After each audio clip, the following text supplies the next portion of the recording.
Quatrième épisode, on est toujours sur le jeu des allumettes, mais cette fois-ci, on l'a complètement réécrit en langage orienté objet. Comme d'habitude, on va commencer par un petit rappel des épisodes précédents.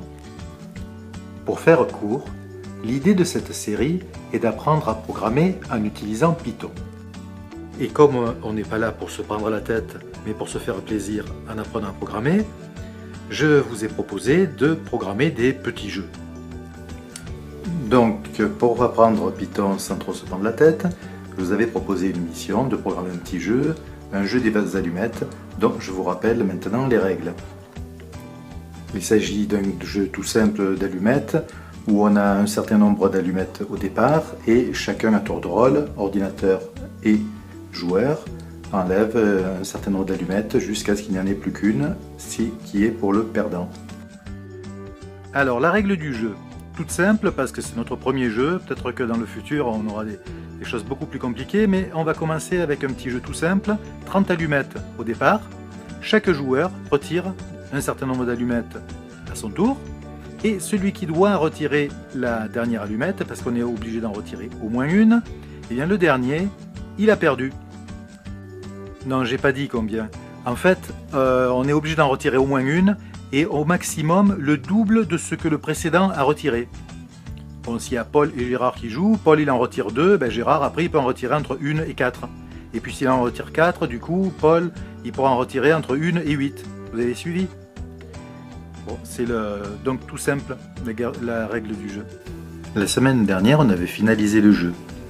Mais il était écrit en programmation, on va appeler standard. Cette semaine, on a les mêmes fonctionnalités, mais cette fois-ci développées orientées objet. Ça vous permettra de comparer les deux approches. Rien ne change parce qu'on a toujours une boucle qui va enchaîner les différents tours de jeu.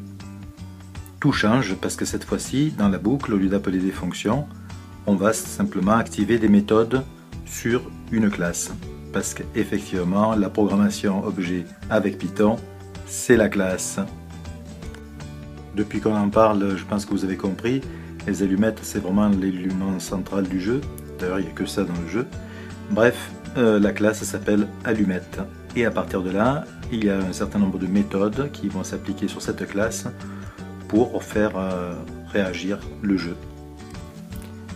La première méthode qu'on va coder, elle est un petit peu particulière, elle s'appelle init, et c'est celle qui est appelée automatiquement quand on crée une instance à partir de la classe.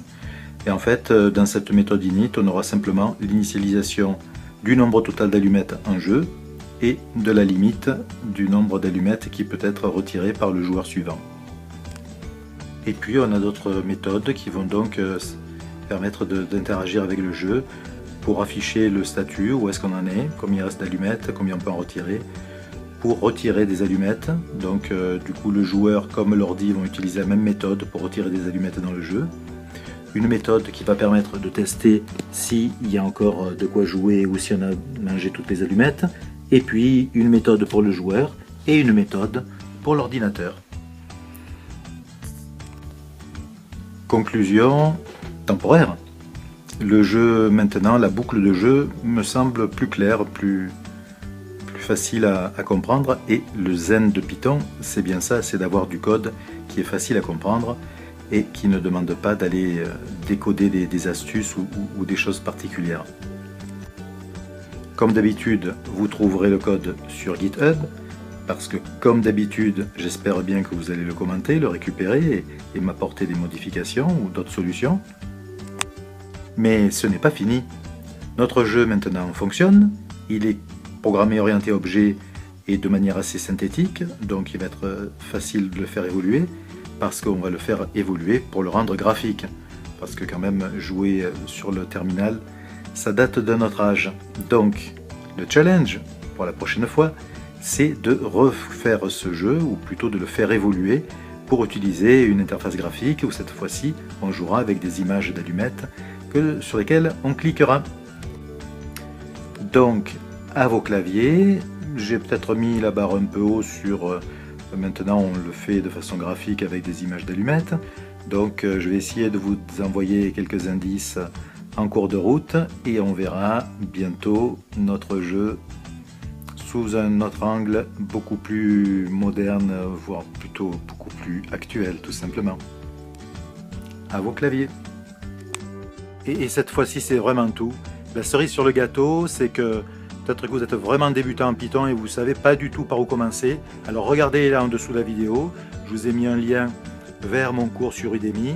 Et puis comme vous avez été sympa de m'écouter jusqu'au bout, et bien avec ce lien, vous avez un coupon qui vous donnera le cours à demi-tarif. Et donc n'hésitez pas à en profiter. Ça vous permettra de savoir comment vous lancer dans la programmation avec Python, comment installer votre environnement, que vous soyez sur Windows, sur Mac ou sur Linux, et puis comment utiliser un éditeur pour créer le script, le tester et faire notre petit jeu d'allumettes. Donc je vous dis à la semaine prochaine pour l'interface en ligne de commande, et puis travaillez bien d'ici là.